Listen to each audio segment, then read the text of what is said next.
Bienvenidos a la sesión de clausura del curso académico de esta Real Academia de Medicina y Cirugía de Cádiz.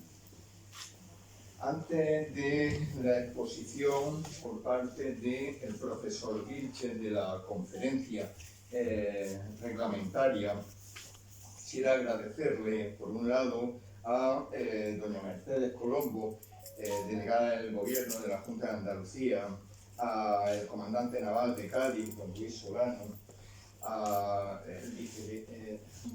me estoy saltando el orden, ¿no?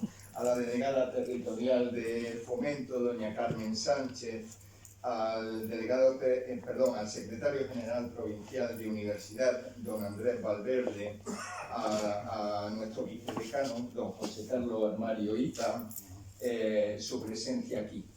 Y si me permite punto fuera quizá del orden normal del día, quisiera agradecerle a la esposa de nuestro académico desafortunadamente fallecido, don Manuel Jiménez, que esté presente otra vez con nosotros. Muchas gracias. Bien. Abrimos con ello la sesión solemne de esta Real Academia de Medicina y Cirugía de Cádiz para el acto de clausura del curso académico 2025. Tiene la palabra para pronunciar su conferencia el académico de número, catedrático de Histología y Anatomía Patológica, excelentísimo señor don José Vilches Troya. Versará sobre eugenesia, la tentación de la perfección.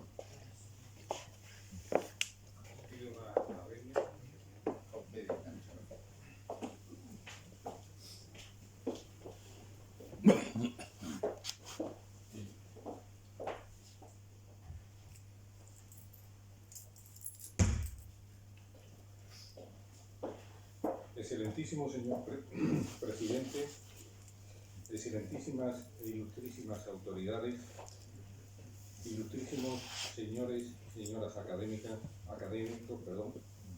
señoras y señores, amigos todos.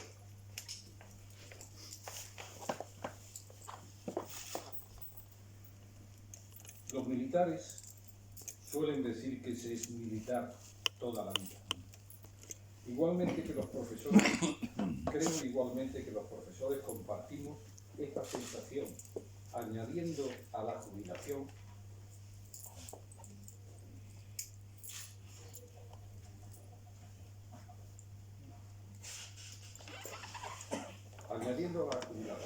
reflexiones sobre las carencias que propias o institucionales hemos detectado y que nos hubiera gustado reparar. Una de ellas es insistir en los impactos sociales y éticos de la ciencia médica que se les enseña. Y concretamente, refiriéndonos al tema que hoy nos ocupa, ¿le hemos enseñado lo que es la eugenesia? A lo sumo, nuestros alumnos dirán que fue algo que sucedió hace tiempo y que creen que sirvió para eliminar personas. Y esto es verdad. Le debimos enseñar, que la eugenesia nació como una buena idea, pero tuvo desastrosas consecuencias promovidas por los gobiernos que se apropiaron de la ciencia y de la tecnología científica, y ha llegado hasta la actualidad de otra manera, ya sé la selección genética y la terapia génica. Así, selección genética preimplantacional significa la apertura del camino hacia una eugenesia ética y previene el sufrimiento humano. Sin embargo, adelantamos que este camino necesita de un debate internacional moralmente deseable, ya que la selección genética en sí misma se ha convertido en un tabú científico y político, consecuencia de leyes raciales, esterilizaciones involuntarias y controles invasivos del proceso reproductivo que han convertido probablemente a la eugenesia en la palabra maldita de la ciencia. Por esta razón, fruto de un descargo de conciencia, como escribiría don Pedro Laín Entralgo, abordaremos la disertación en la creencia que las academias están para informar, debatir y suscitar interrogantes que nos ayuden a construir la sociedad en la que nos ha tocado trajinar. Para ello nos ocuparemos en primer lugar de los hitos esenciales de la eugenesia, de su implantación y evolución, porque nadie conoce de verdad una ciencia, una materia, si su conocimiento no es histórico a la vez de actual. Veremos cómo su cultivo fue importante y duradero en el tiempo, hasta enlazar con nuevas manifestaciones en el presente del pensamiento eugenésico. Permítanme que lo expresado hasta ahora constituya la justificación de la elección del tema para una disertación académica.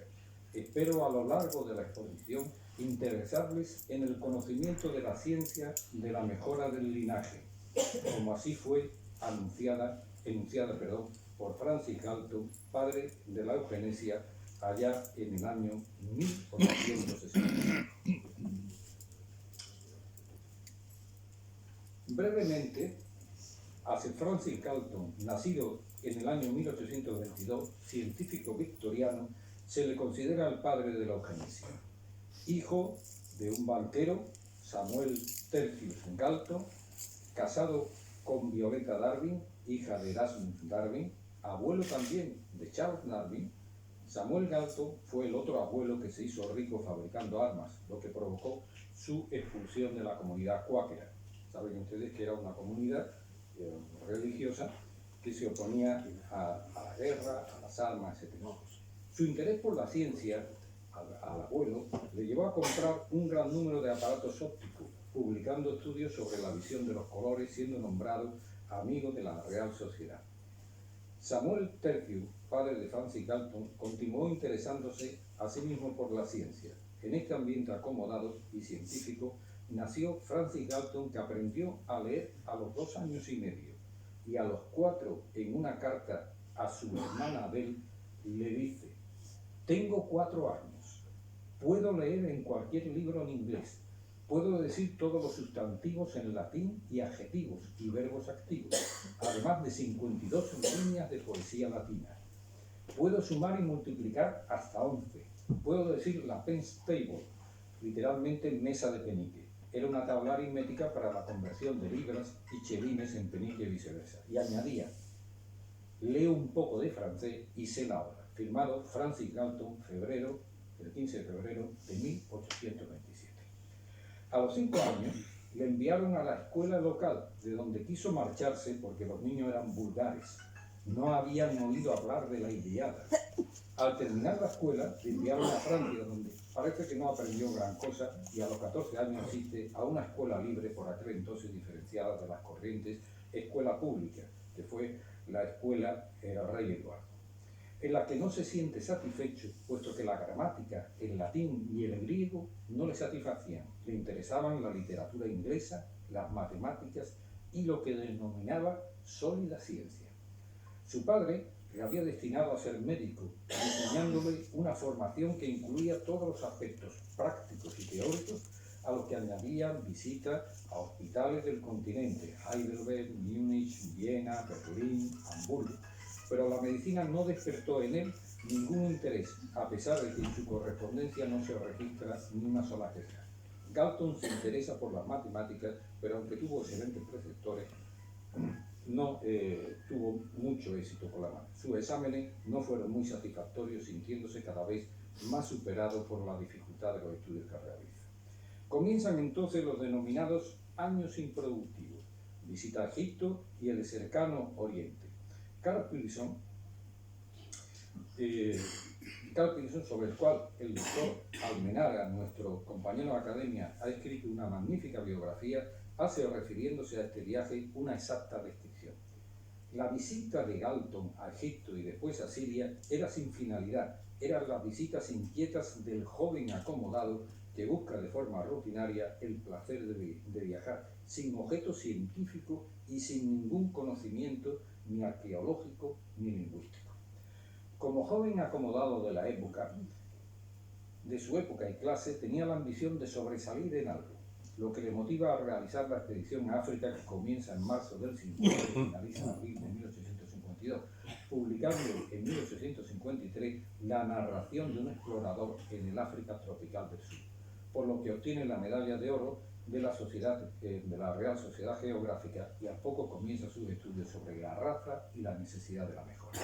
En síntesis, la carrera de Galton puede dividirse en 2 partes. Durante la primera, Galton se dedicó a la exploración africana, a escribir sobre viajes, a la geografía, a la meteorología, y la segunda parte comenzó después de ver El origen de las especies de su primo Charles Darwin.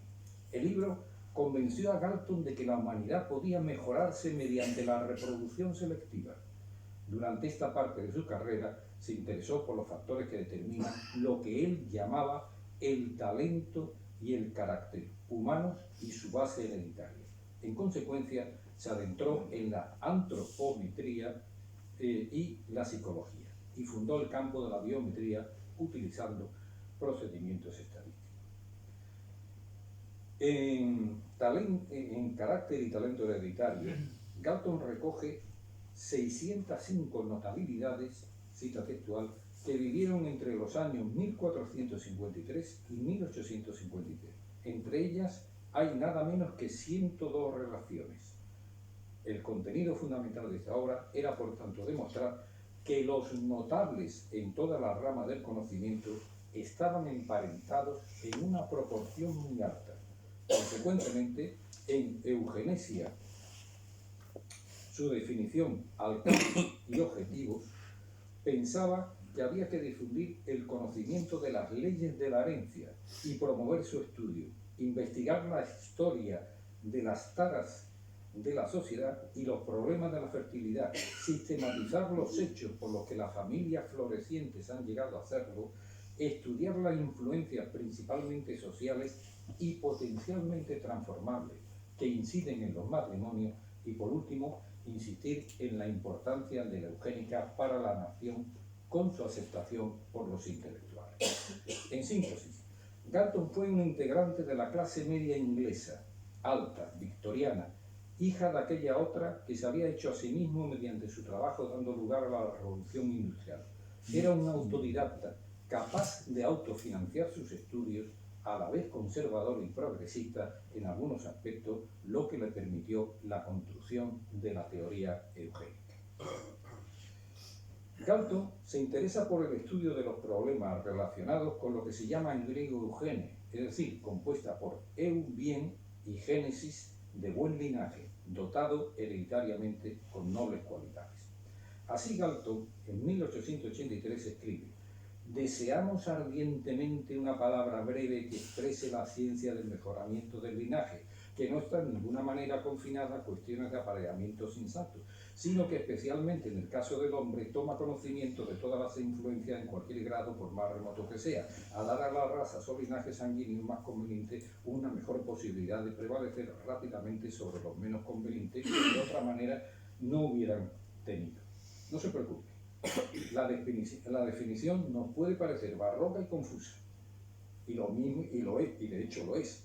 Lo mismo debió parecer a Galton, que le dio muchas vueltas hasta que en 1904, 21 años más tarde, definió la eugenesia no con este barroquismo, sino como el estudio de los agentes bajo control social que mejoran o perjudican las cualidades raciales de las generaciones futuras, ya sea física o mentalmente. Esta definición es mucho más asequible que la primera.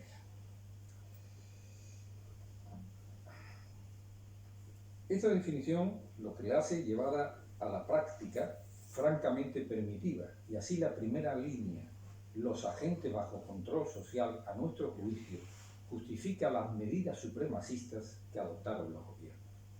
Si escogemos, por tanto, la fecha de 1865 como nacimiento de la eugenesia, talento y carácter hereditario de nuevo, ¿por qué tiene lugar alrededor de esta fecha? Hay dos hechos determinantes a nuestro juicio. El primero es el contexto socioeconómico derivado de la revolución industrial. Hacia la mitad del siglo XIX, la economía rural basada en la agricultura y el comercio ha sido sustituida en parte por una economía urbana industrializada. Comienza el boom del ferrocarril, que permitirá los traslados con mucha facilidad, las excursiones de un día de la clase media-baja y de los obreros. La ley de fábricas concede los sábados por la tarde libres y 4 días de vacaciones al año. En 1843, Thomas Carlyle, rector de la Universidad de Edimburgo, fue un crítico social preocupado por las condiciones de vida de los obreros británicos. Escribe en pasado y presente: la condición de Inglaterra, sobre la cual numerosos panfletos están actualmente en curso de ser publicados y múltiples pensamientos inéditos están pasando por toda cabeza reflexiva, se considera justamente como una de las más ominosas y además una de las más extrañas jamás vistas en este mundo. Inglaterra está llena de riqueza, de variados productos, de ofertas para cualquier deseo humano y, sin embargo, Inglaterra se muere de inanición. A mayor abundamiento, en 1845, Engels publica su primer libro en 1844, La condición de la clase obrera en Inglaterra, en la que describe las desastrosas condiciones de vida de las gentes que han creado la riqueza, pero que no es para ellos. En 1855, Elizabeth Gaskell publica por entregas semanales en la revista Palabras Útiles, que dirigía Charles Dickens, con quien le unía una gran amistad, Norte y Sur, posiblemente su mejor novela, que seguramente habrán leído. Sus amistades son de la alta sociedad, pero los avatares de la vida, trata la protagonista, es Margaret Hale, debe mudarse al sur, a Milton, una gran ciudad industrializada de Derbyshire. En ella describe la clase obrera, su trabajo rutinario, la pobreza, en definitiva una reflexión precisa de una ciudad industrial frente a la ciudad sureña, culta de clase media alta. La protagonista, Margaret Hale, en una conversación con John Thornton, dueño de una algodonera, pretendiente de Margaret y amigo de la familia, le dice a este: usted no sabe nada del sur. Si hay menos empresas mercantiles o menos progreso del azaroso espíritu del comercio, que parece el requisito para que se produzcan esos inventos prodigiosos, también hay menos sufrimiento. Aquí veo hombres en las calles que miran al suelo, agobiados por la pena o la preocupación, y que no solo son víctimas, sino enemigos. En el sur también hay pobres, pero allí no se ve en su semblante esa terrible expresión de hosco sentimiento de injusticia que veo aquí. Usted no conoce el sur. Nace la preocupación por el descenso de la natalidad de las clases medias y altas, los bien nacidos, mientras las clases bajas, no aptas, se reproducen sin restricciones. Esta preocupación olvidaba que las familias numerosas significaban en las clases proletarias un aumento de la fuerza de trabajo para la economía familiar y un más que probable seguro para la vejez de los ascendientes. Mientras que en las clases altas, la limitación de la descendencia significaba la conservación del mayorazgo o una menor división del patrimonio. Todavía, en ciertas regiones de nuestro país que se piensan superiores, existe la figura del heredero. En segundo lugar, junto al contexto económico, están los intentos para explicar la desigualdad humana. El hombre, desde que tuvo conciencia de las relaciones de parentesco, de los parecidos físicos y psíquicos entre miembros de una familia, conoce lo que es la herencia. Veamos. Platón se ocupa en la República cómo conseguir guardianes de los que saldrán los gobernantes para dirigirla. Citemos el diálogo de Sócrates con Glaucón de Atenas, hermanos de Platón. Es preciso que los sujetos escogidos de uno y otro sexo se apareen lo más frecuentemente posible y en cambio los inferiores lo más raramente posible. Además es necesario criar los hijos de los primeros, no de los segundos, si se quiere mantener el rebaño en toda su excelencia. Platón describió el infanticidio, sancionado por el Estado, de niños inferiores y defectuosos, asegurando así la reproducción solo de los superiores, de los bien nacidos. Sin necesidad de acudir a Platón, las gentes entendían la ganadería y no necesitaban un nuevo lenguaje para ver la analogía entre la cría del ganado controlada en los rebaños y la misma actividad en los humanos. A los animales de descarte de una manada no se les permitía reproducirse. El ganado era valorado por su descendencia. Esta creencia, válida en la actualidad, igualmente lo era en la época de Galton, de tal manera que los matrimonios forzados no eran deseables. Pero igual de obvio eran los beneficios esperados de elegir cuidadosamente a las parejas matrimoniales, controlando los resultados de los apareamientos humanos, particularmente entre las clases peligrosas. El pensamiento hereditario no necesitaba ser científico y a menudo no era y es más que sabiduría popular, repetida por quienes carecían de formación científica, de tal palo tal astilla, o lo semejante produce lo semejante. Estos sentimientos incluso fueron sugeridos a muchos por versículos bíblicos que relacionaban los pecados de los hijos con los de sus padres. Y mucho antes de Darwin, Mendel o Galton habían oído hablar del poder de la herencia a los médicos. En este sentido, citemos las palabras de Benjamin Rush, médico firmante de la Declaración de Independencia de los Estados Unidos, que dice así: es posible que llegue el día en que podamos predecir con certeza el carácter intelectual de los niños, al conocer las facultades intelectuales específicas de sus padres. El interés constante que Galton mostraba por la herencia formaba parte del panorama intelectual de los científicos mucho antes de que se oyera el término eugenesia. Antes de que Galton concibiera el término, la ansiedad por la herencia también se había reflejado en una teoría de la degeneración, definida por Benedict Agustín Morel en su Tratado de Degeneración de la Especie Humana, publicado en 1857. Este texto surge como una tentativa de dar respuesta a las dificultades con las que la naciente psiquiatría debía enfrentarse y englobaba en un gran cuadro las formas más variadas de locura que explicaban la decadencia atribuida a un proceso de degradación del individuo, como consecuencia de una herencia marcada negativamente. Considerándose la configuración del cráneo y la fisonomía elementos clave en el diagnóstico por los médicos alienistas que creían en una fuerza determinista por la que el individuo así marcado le será imposible escapar, le conducirá fatalmente a la exclusión social, a la pobreza e incluso al crimen. Ahí tenemos un dibujo de la época de Juan Díaz de Garallo Ruiz de Argandoña, que era ni más ni menos que el famoso sacamantecas. Mató a un par de mujeres y bueno, hay una cosa anecdótica de que cuando lo van la noche antes de que lo van a justiciar, aparece la hermana completamente en estado de ebria y le dice: el que la hace, la paga. Y se despide. Así, de esta manera, muchos pensaban que la raza humana estaba en declive, ya que el coste de la mala vida y el mal comportamiento se acumulaba en el plasma germinal de Weismann, ese misterioso depósito de la herencia dentro del cuerpo en la parte nuclear de las células germinales. En este contexto, el asentamiento del darwinismo durante el siglo XIX, pese a la hostilidad de las posturas creacionistas católicas y protestantes, condujo a que la ciencia cambiase de sentido.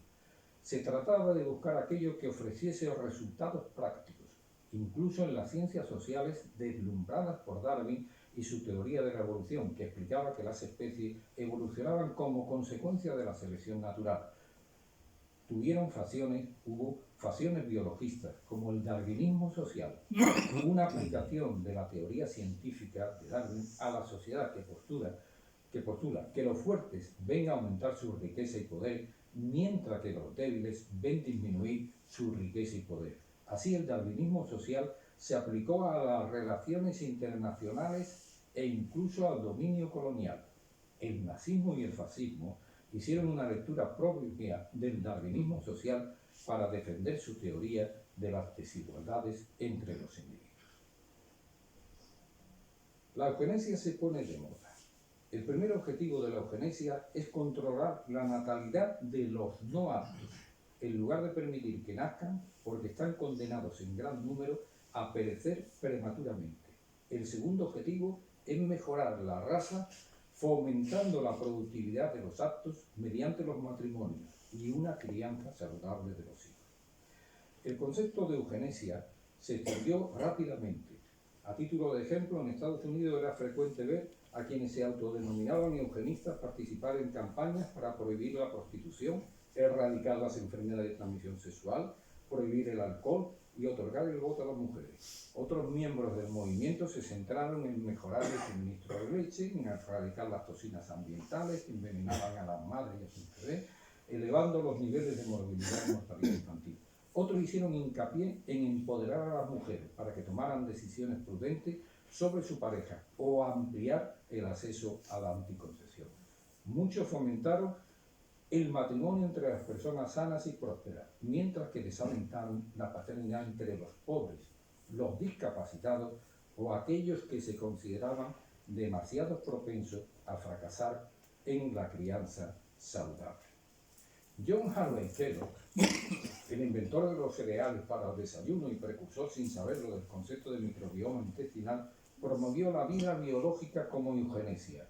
Médicos como Evans W.A. Evans de Chicago escribieron columnas diarias en periódicos estadounidenses durante 2 décadas sobre cómo mantenerse sano, que respondían habitualmente a preguntas pertinentes sobre la higiene, el saneamiento y la prevención de enfermedades, de tal manera que inducían a pensar en la salud en términos de eugenesia. El nacimiento del eugenio.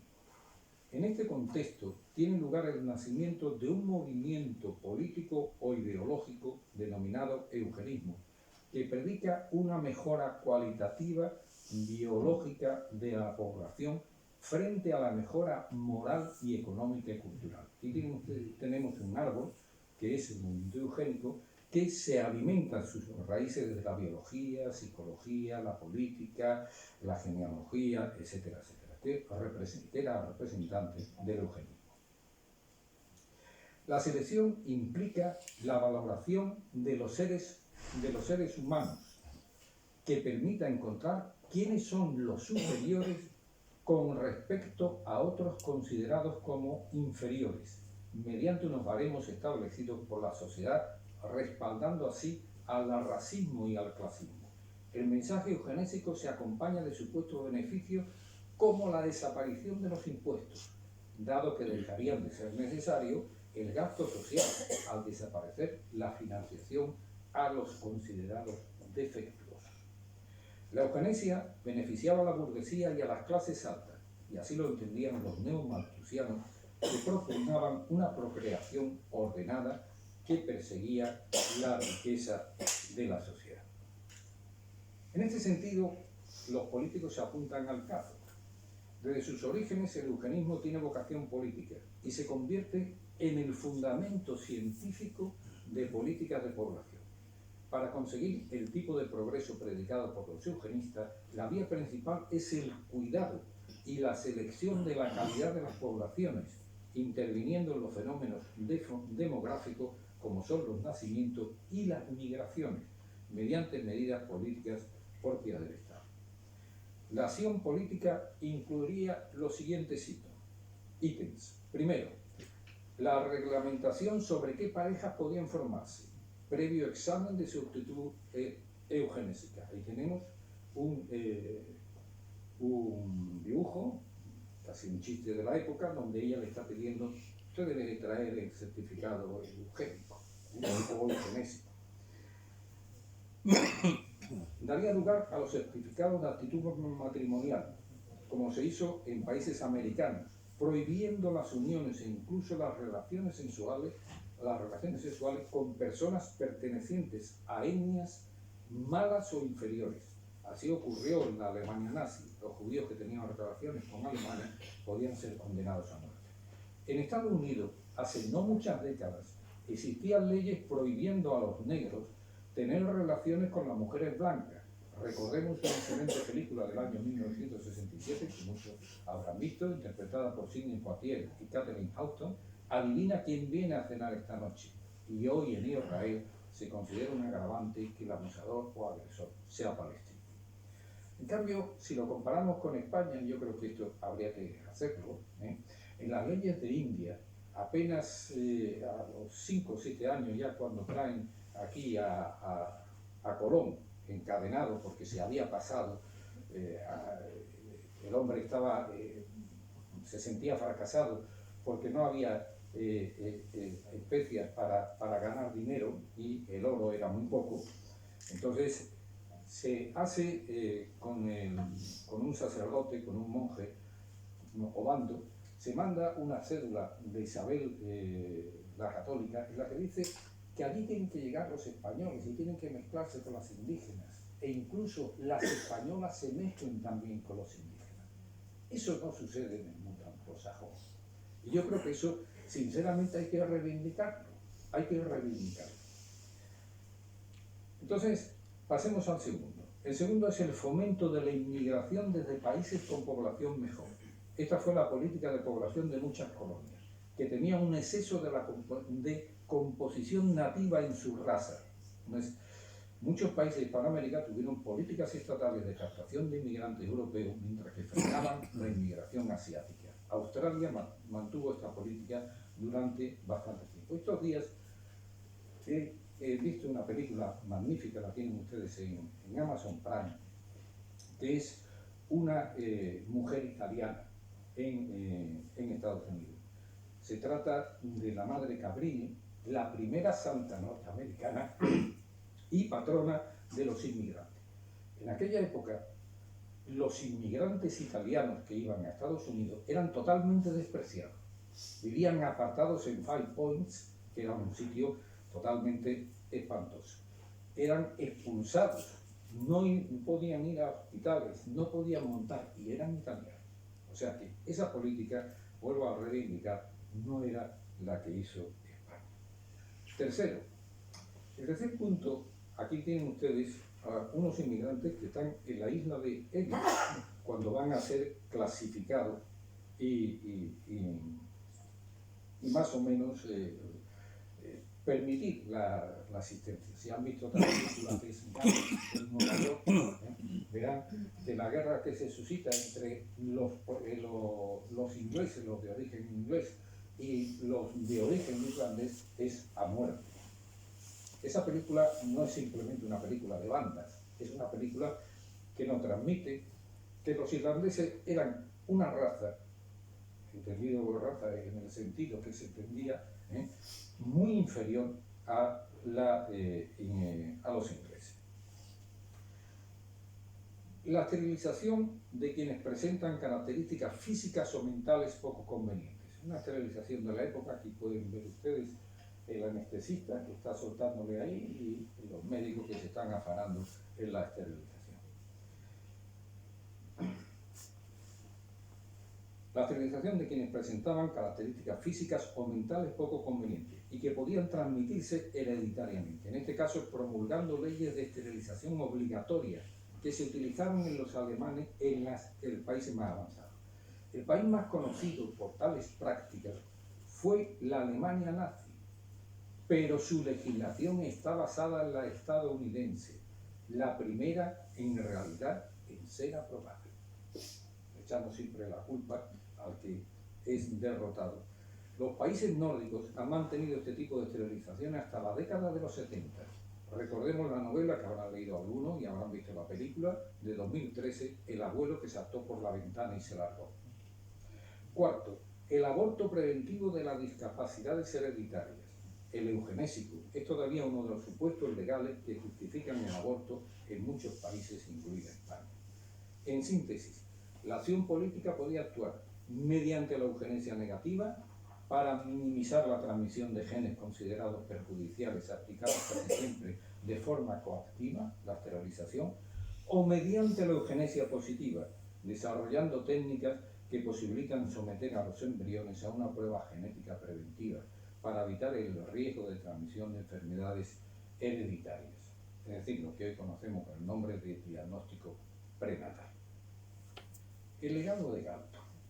Un número importante de médicos, como consecuencia del descubrimiento del carácter infeccioso de ciertas enfermedades como la tuberculosis, incide en que las capacidades heredadas están en cada clase social enmascaradas por los efectos del ambiente y por lo tanto lo primero que había que hacer para mejorar la raza es actuar sobre las condiciones de vida, la alimentación, el aire viciado y las enfermedades. Pero las ideas de Galton persisten. Pone en marcha la Oficina de los Registros Eugénicos y pide a Pearson que tiene la universidad un laboratorio de biometría que se haga cargo de los registros a los que Pearson accede con reticencias y se crea el laboratorio Galton para la eugenesia nacional. La estadística y los estudios de población eran muy útiles desde el punto de vista sanitario, pero no como base del estudio de la raza. En los últimos años de la vida de Galton, su idea primordial, tal como recoge en su memoria, es controlar el porcentaje de crecimiento de los ineptos, aun cuando estén destinados a perecer prematuramente. Se describe partidario de la segregación de los débiles mentales, porque caen con facilidad en el crimen y la prostitución, y en definitiva la mejora de la raza, favoreciendo la productividad de los actos por medio de matrimonios tempranos y de crianza saludable de los hijos.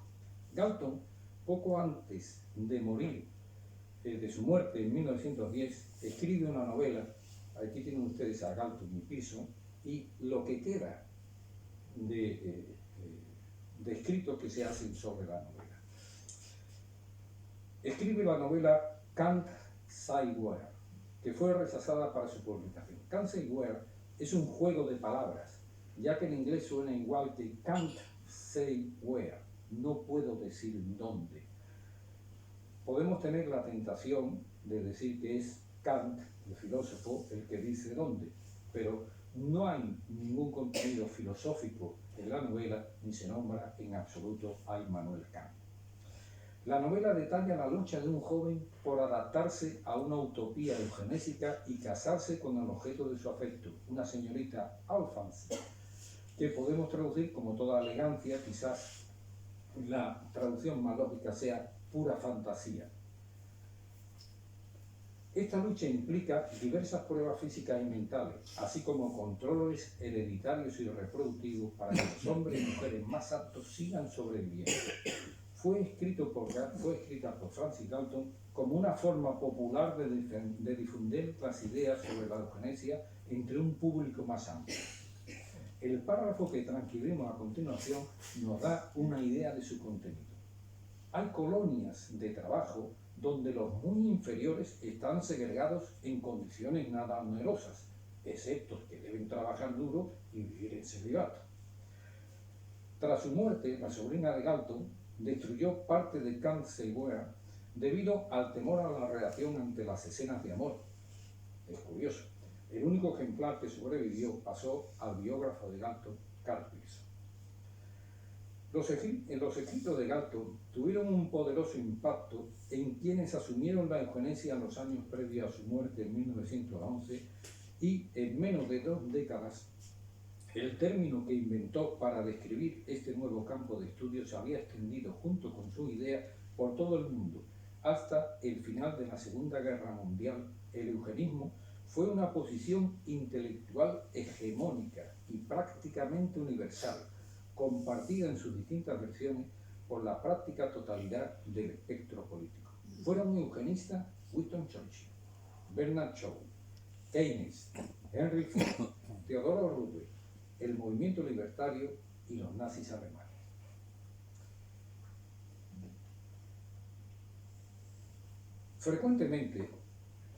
Recientemente, a mayor abundamiento de esta afirmación, Manny Liscon de la Universidad de Missouri realizó un excelente trabajo, un estudio comparado de 2 textos, de políticos ideológicamente muy alejados y enemigos, Hitler y Churchill.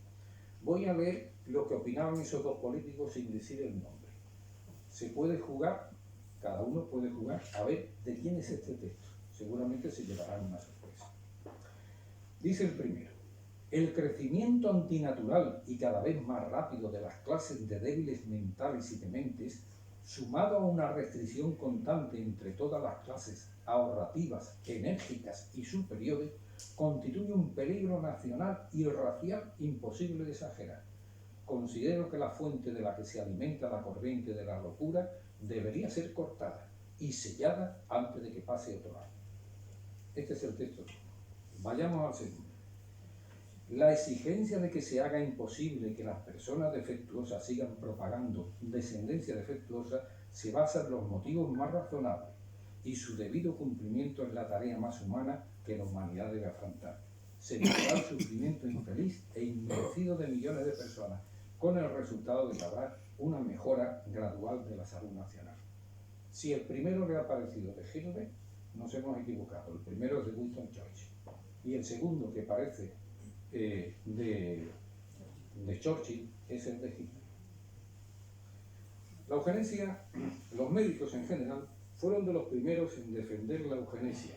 Así se invocó la promesa de detener la herencia problemática como motivo para implementar una nueva técnica quirúrgica.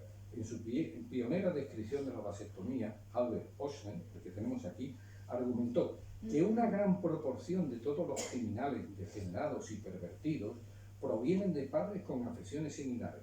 La vasectomía eliminaría a estas personas. El destacado cirujano y filántropo eugenésico Edwin Mead era odontólogo también. También querían utilizar la cirugía científica para eliminar a pervertidos, degenerados, idiotas, imbéciles, epilépticos y locos depravados. Cita textual. Mead dijo: los miembros de nuestra profesión no solo son los conservadores de la salud pública, sino que son, o deberían ser, en todos los sentidos, los promotores del bien público. El Congreso Internacional de Eugenesia afirmó que el futuro currículum médico debe incluir un curso de eugenesia. Los médicos, afirmó, podrían ser los factores más importantes para defender, para difundir y orientar adecuadamente la propaganda eugenésica. Al mismo tiempo, la defensa de la eugenesia generó algunas de las políticas más siniestras del siglo XX.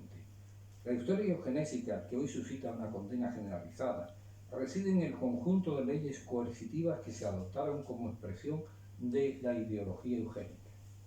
Por ejemplo, en Estados Unidos, uno de los países considerados del grupo de los buenos, si lo comparamos, nos situamos finalizada la Guerra Mundial y el juicio de Nuremberg, los eugenistas abogaban por intervenciones gubernamentales, incluyendo leyes y políticas que otorgarían al Estado influencia directa sobre la procreación. Las primeras leyes penalizaban el matrimonio y la relación sexual entre personas epilépticas, imbéciles o débiles mentales. Cita textual. 32 estados aprobaron leyes entre 1907 y 1937 que prescribían la esterilización eugenésica obligatoria para prevenir el nacimiento de personas consideradas defectuosas o socialmente inadecuadas. Ahí tienen ustedes. En el color azul más intenso, los estados donde se llevaba a cabo la esterilización forzada. Los azules, donde, en fin, la esterilización no era totalmente forzada, y los que están más claritos, pues, en fin, con sí, con sal. A estas leyes se sumaron 40 leyes de matrimonio eugenésico, que exigían pruebas de enfermedad de transmisión sexual como condición para el matrimonio. Las leyes que prohibían el matrimonio interracial, vestigio de la época colonial, se revisaron para incluir una nueva interpretación científica con definiciones biológicas de raza durante la era eugenésica. Todo el sistema estadounidense de segregación racial legalmente obligatorio se vio reforzado por el pensamiento eugenésico. La Ley Federal de 1924, que restringía la inmigración de los Estados Unidos mediante un sistema de cuotas étnicas nacionales, también fue diseñada por líderes de la eugenesia para prevenir la contaminación de los linajes estadounidenses. Al menos 16 países emularon las leyes eugenésicas estadounidenses que incluían la esterilización. A principios de la década de 1930, las leyes que incluían las restricciones raciales y étnicas al matrimonio y a la inmigración y a la esterilización de personas con discapacidades proporcionaron los modelos para Alemania, que el régimen de Hitler aplaudió, copió y acrecentó. El objetivo era eliminar a las personas con discapacidad, a grupos étnicos y religiosos como los judíos, los romaníes, los sintis de la Europa Central, que son los gitanos de la Europa Central, los homosexuales o los disidentes políticos. No hay que confundir lo que es la eugenesia con el genocidio. La verdad es que tienen una frontera común, porque genocidio significa la eliminación de una etnia o de una raza, en el caso más exagerado. Pero también intenta vigilar que esa raza inferior no se mezcle con la superior. Esa es la unión que puede existir, pero no significa en absoluto, son términos completamente distintos. Como consecuencia de su asociación con las intenciones genocidas de los nazis, el término eugenesia se ha convertido en una palabra maldita que evoca imágenes de pogromos, cámaras de gas y resalta los recuerdos de las políticas de esterilización coercitivas en todo el mundo. La eugenesia sugiere una miriada de actos de intolerancia, desde las cuotas étnicas para las políticas de inmigración hasta la apartheid en determinados países.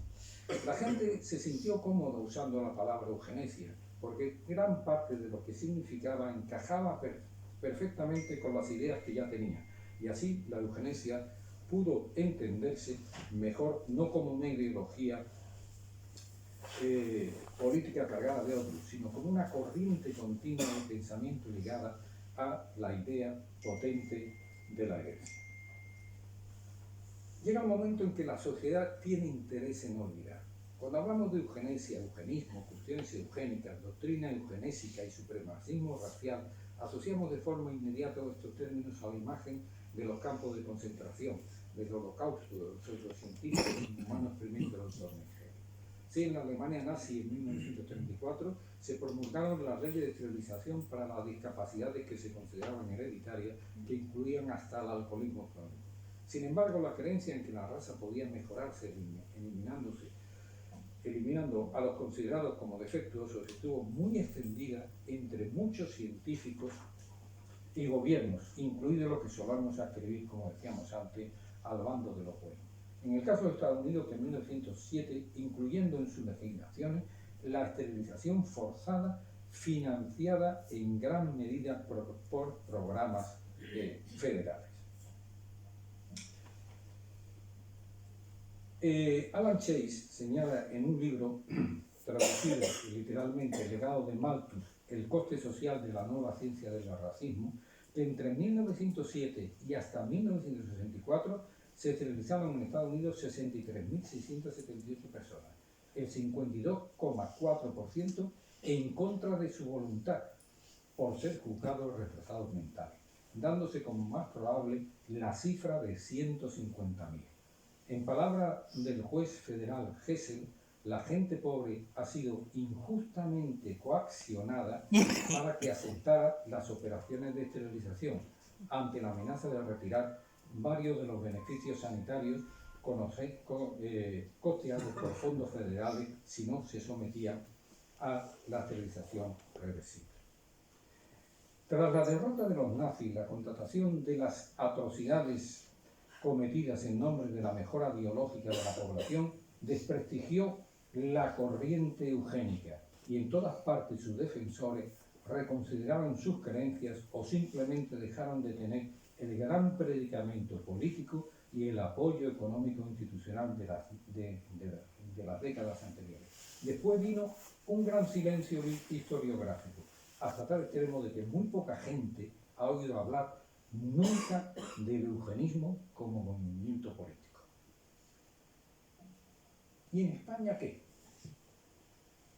No fuimos una excepción y merece entrar brevemente en ello.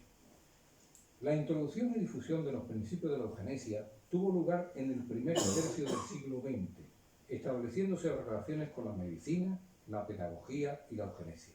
La historia convulsa de nuestro país en el primer tercio impidió el desarrollo de leyes eugénicas, pero hubo debates en círculos médicos y jurídicos, y en 1933 Luis Huerta Naves, eugenista, presentó en las Cortes Republicanas un proyecto de ley de esterilización eugenésica que no se aprobó, probablemente por la inestabilidad de los gobiernos. En resumen, como muestra de la universalidad del concepto e independientes de la ideología, durante la Guerra Civil Española era un eugenista, el consejero de Sanidad. Fíjense en el libro del consejero de Sanidad, que dice la inmigración en Cataluña.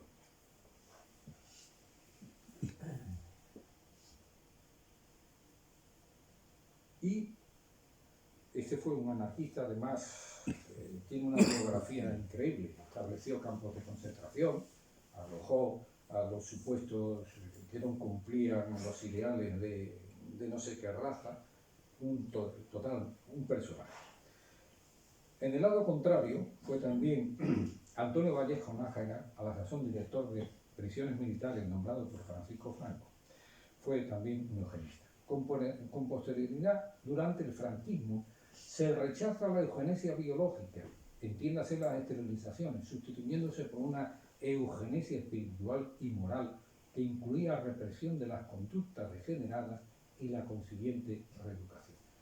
Aquí tenemos el listado, ordenado por el año de su fallecimiento, de los eugenistas españoles que han sido dignos de una biografía, y algunos nombres nos pueden sorprender.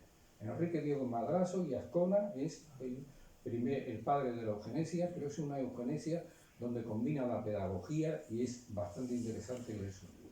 Pero tienen ustedes, por ejemplo, a Gregorio Marañón y Posadillo, que puede llamar la atención.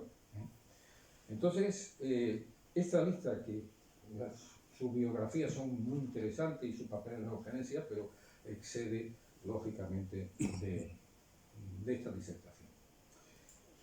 Prueba de la difusión y aceptación de la denominada ciencia eugénica en España es el siguiente reportaje que el 10 de octubre de 1910 publica el periodista Andreño, que es el seudónimo de Eduardo Gómez Vaquero, en la revista Nuevo Mundo, en su columna El Teatro de la Vida, titulado La eugenesia en España. Nos puede despertar esto una sonrisa, pero hay que mirarlo en el contexto de la época. El lenguaje es totalmente serio, pero ahora nos suena seguramente a hacer por lo menos una sonrisa. Dice así el periodista: la fundación que lleva el nombre de un ilustre salmantino, don Federico Gómez Arias, antiguo alumno de la Universidad de Salamanca, que nació en Salamanca en 1828, dota en 1910 un premio anual de 1.000 pesetas que se otorga durante la fiesta de Salamanca a una señorita de Salamanca de buena constitución física, robustez, salud, belleza, buena conducta, instrucción elemental al menos, y edad de 15 a 23 años, que vaya a unirse canónicamente, posiblemente, a un hombre de análogas condiciones físicas y morales, y cuya edad sea acomodada a la de la novia. En la feliz combinación de requisitos, la eugenesia parece espiritualizada, son palabras del periodista, espiritualizada por exigencias morales y de cultura. No se trata de procurar hermosos ejemplares del animal humano, de obtener hermosas bestias rubias de las que hablaba Nietzsche, refiriéndose a la raza del norte, y que en tierra de Castilla será un moreno de casta íbera. Y continúa: he visto el retrato de la agraciada este año, señorita Ángela Hernández Machado, es de una belleza sana, casta, vigorosa, belleza de madre futura que parece hecha para el marco austero de un honrado hogar castellano. O sea, aquí en España se hacía también la eugenesia. Esto ahora no despierta una sonrisa, pero el hombre lo estaba escribiendo en serio, Lo estaba escribiendo en serio. También, por otra parte, tenemos aquí a Hildegard. Hildegard sería sinceramente, para escribir para una conferencia. Esta fue una joven que se llamaba Carmen Rodríguez Carballeira. Su madre, la madre es Aurora, se llama Aurora, cuando se muere su abuelo, decide que tiene que tener un hijo para educarlo al modo eugénico. Y se busca un padre que era un capellán militar. Entonces, su madre se dedica a ella, a los 8 meses habla, a los 2 años sabía leer, es a los 4 mecanógrafa titulada y a los 17 abogada por la universidad, ni más ni menos. Entonces no se podía ejercer hasta los 21 años. Su historia es increíble. Agobiada por la madre, intenta separarse de la madre y la madre una noche decide deserrajarle 4 tiros. Así, y la mata. La madre terminó en el psiquiátrico muriendo en el año 1956. O sea que, fíjense hasta dónde habíamos llegado a la eugenesia en España. Bien, pero esto es sede, aunque es realmente interesante.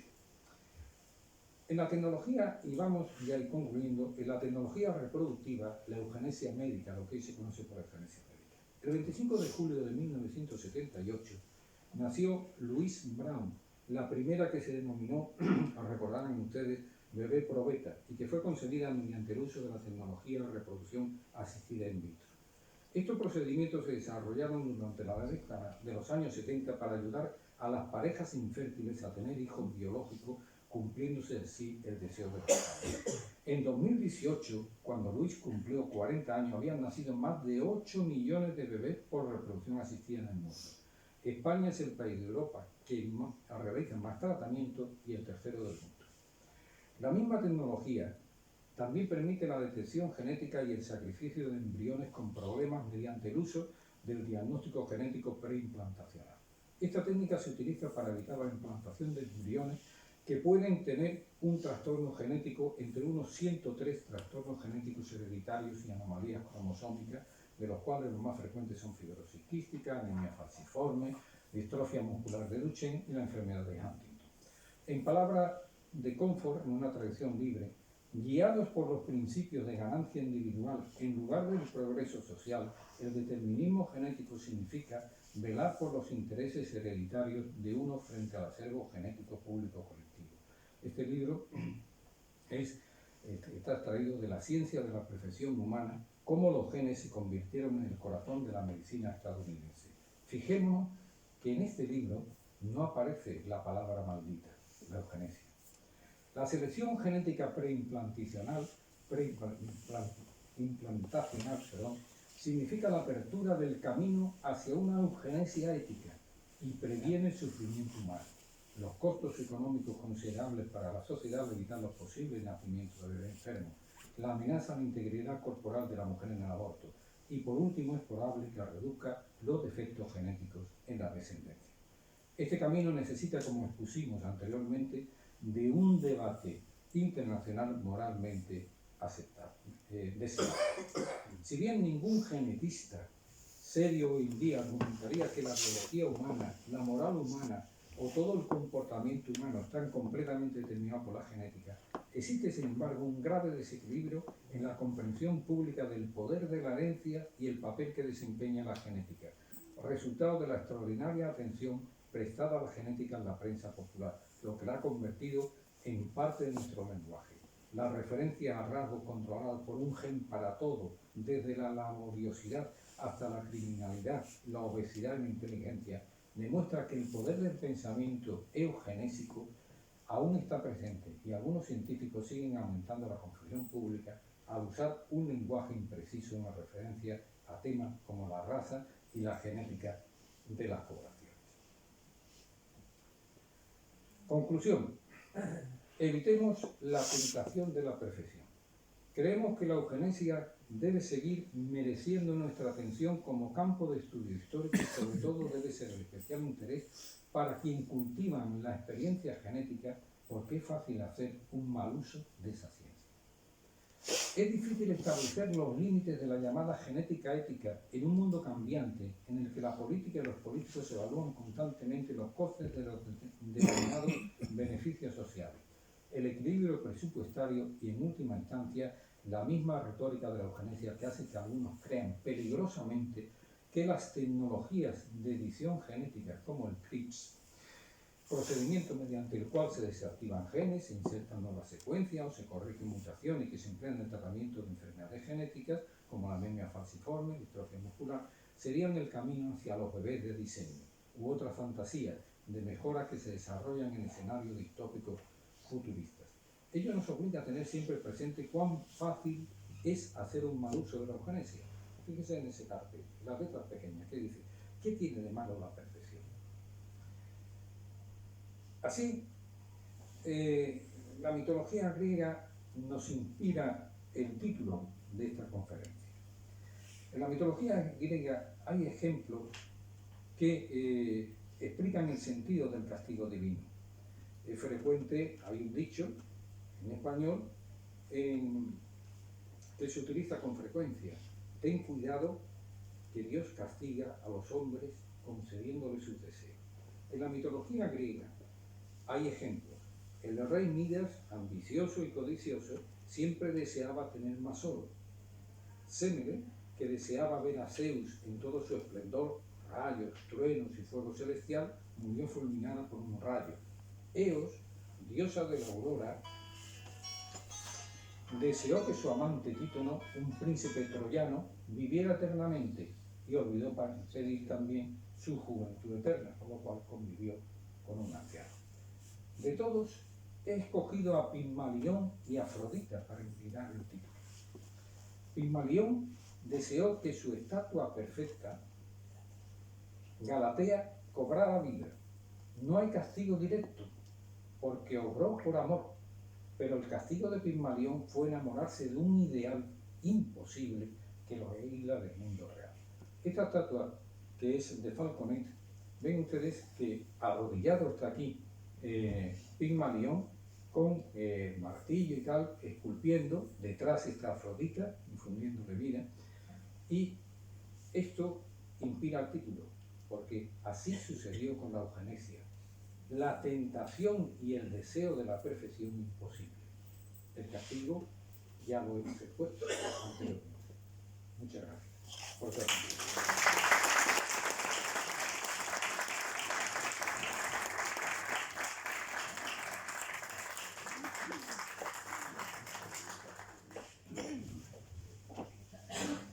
Muchas gracias, profesor Vilche. Tiene la palabra el ilustrísimo señor secretario general para la lectura del acta de sesión de gobierno.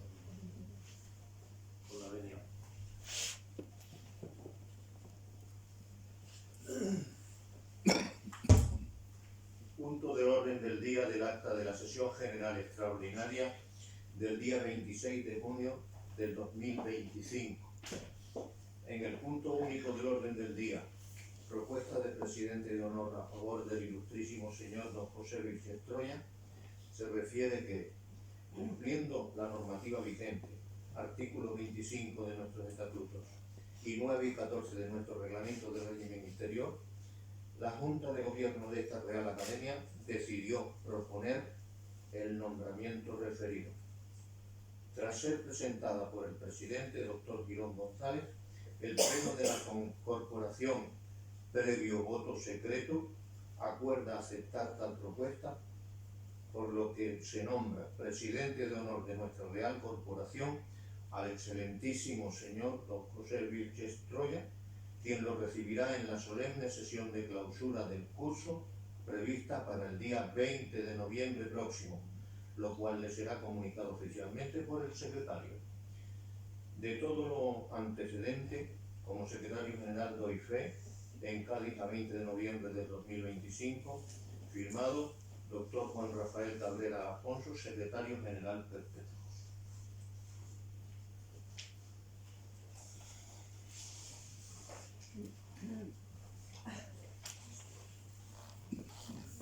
Tiene la bondad de articularse.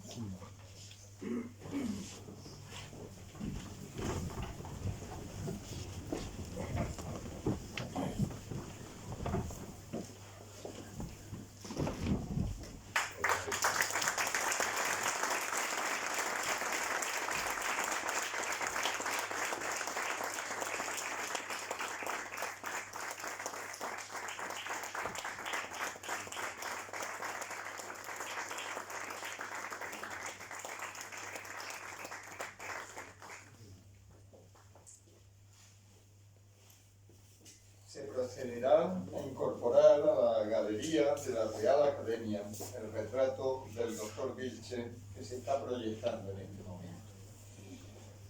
Tiene la palabra, si lo desea, nuestro presidente de honor, doctor Vilches Troya. Pueden ser.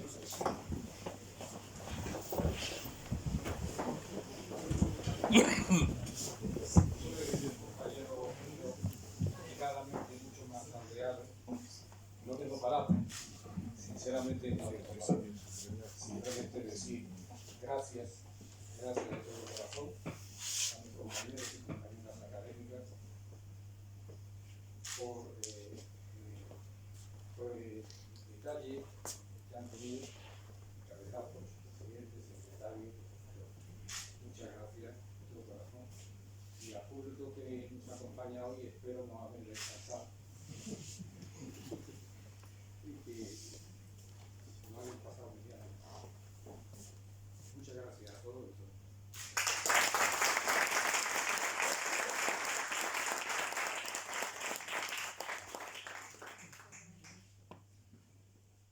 juicio, el nombramiento como presidente de honor del doctor Vilche es algo totalmente merecido, como expuse en la reunión de la sesión de gobierno, y lo es no ya solo por la labor que desarrolló durante el tiempo en el que fue presidente de nuestra Real Academia, sino también por el esfuerzo notable año tras año, sin descansar en ningún momento, por esta Real Academia.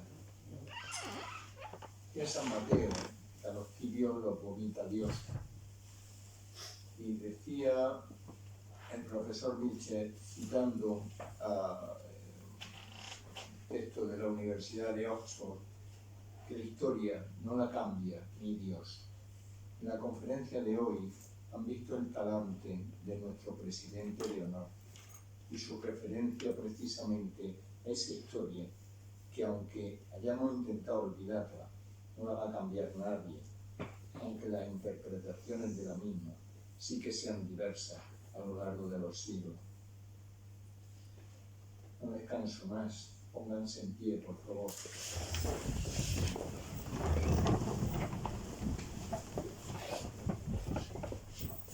En nombre de Su Majestad el Rey, queda clausurado el curso 2025 de esta Real Academia de Medicina y Cirugía de Cádiz. Se levanta la sesión.